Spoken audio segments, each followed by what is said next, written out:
Buenas tardes, bienvenidos al canal Aprendemos de Todo. En este video vamos a ver del libro Gestionar una escuela con aulas heterogéneas de Rebeca Anijovic, el capítulo número 3, la autonomía como meta educativa de Graciela Capelletti.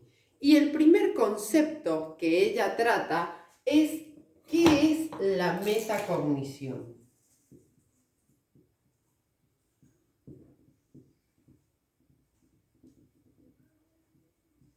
Recuerden que realizo un resumen y voy desglosando los conceptos que ella va explicando. Y dice, son los procesos de pensar sobre el propio pensamiento. Eso es la metacognición. Los procesos de pensar sobre el propio pensamiento. Bien, ¿a qué se refiere esto?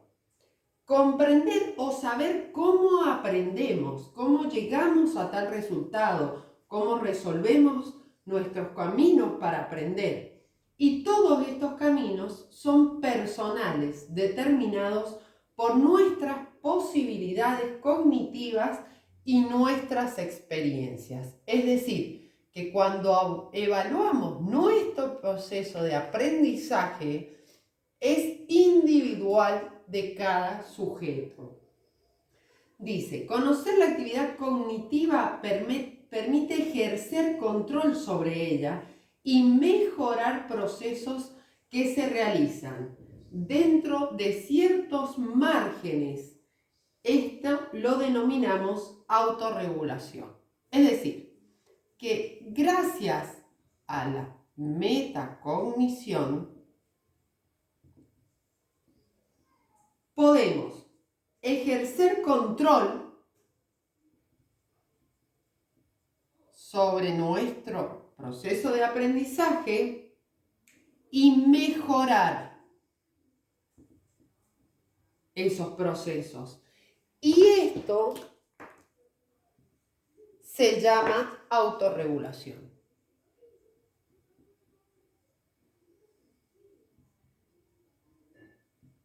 Bien.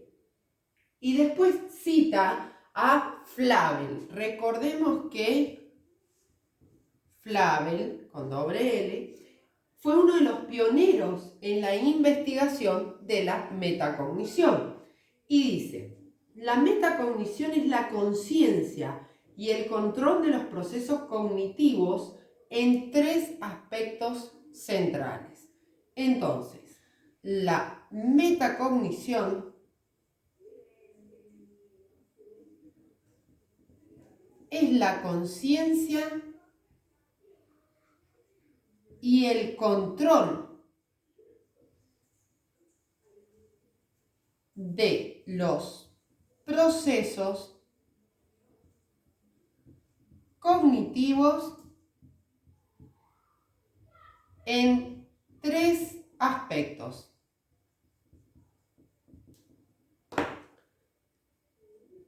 Primero, el conocimiento sobre las personas.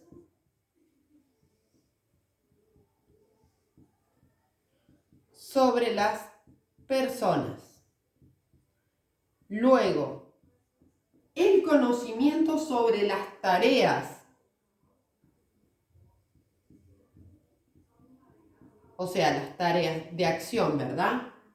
Y sobre las estrategias. El conocimiento sobre las estrategias. A ver, ¿a qué nos orientamos con la metacognición? Muchas veces les digo que cuando evaluamos resultados, ¿sí? Y eso no tiene en cuenta el proceso que hizo el alumno. Por ejemplo, si le damos a los chicos una situación problema, donde hay que realizar la operación de la multiplicación y el niño en su proceso de resolución opta por otras estrategias, llegando al resultado correcto, debemos dar importancia a ese proceso, porque hace a qué? A las estrategias, a los conocimientos previos, a todo lo que él, a las herramientas e instrumentos que él aplica para llegar a la resolución, que son tan importantes como el resultado o más, ¿sí? ¿Por qué? Porque determinan la forma en que el alumno está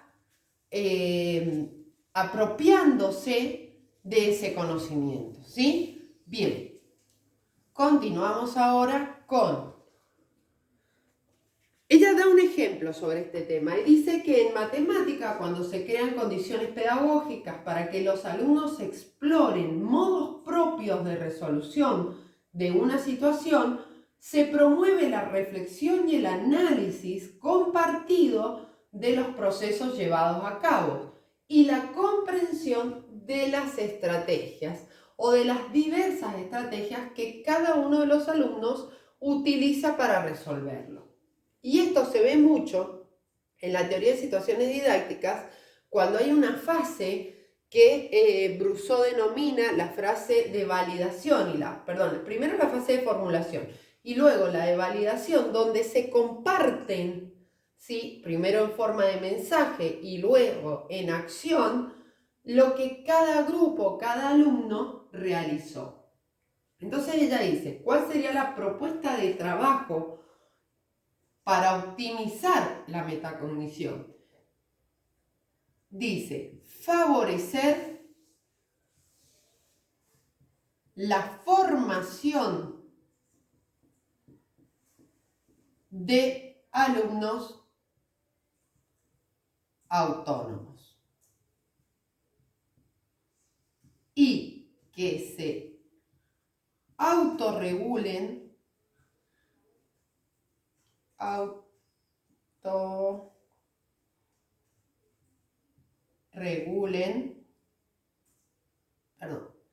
ahí está, promoviendo la metacognición.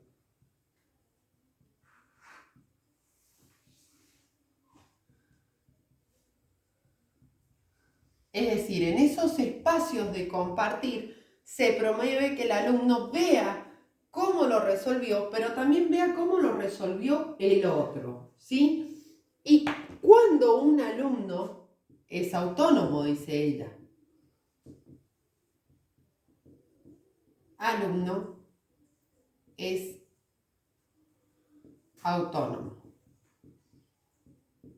Dice lo siguiente. Cita la definición del diccionario de Moliner sobre autonomía y dice, las personas expresan la facultad para gobernar las propias acciones sin depender de otro. O sea, eso sería una persona autónoma. Cuando la persona expresa la facultad para gobernar las propias acciones sin depender de otro. Y ahí dice, por lo tanto, ¿qué características tendría un alumno autónomo? Y vamos a ver lo siguiente.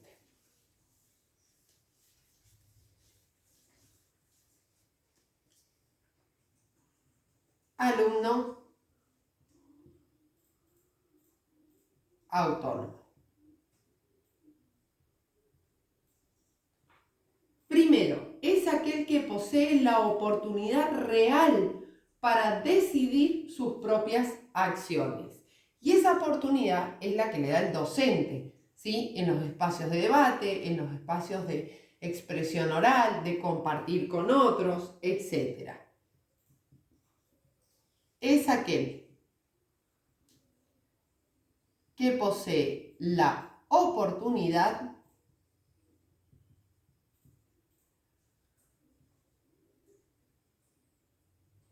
real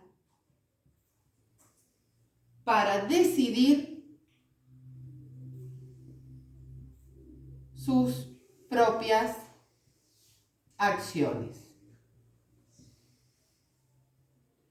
2. Por lo que el alumno debe poseer habilidades o competencias que permitan anticipar distintos caminos. El alumno debe poseer habilidades o competencias que le permitan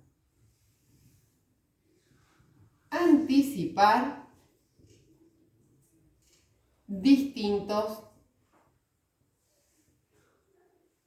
caminos. Es decir, que el alumno pueda ver que si elige una opción va a tener tal resultado y si elige otra estrategia va a tener otro resultado. Bien.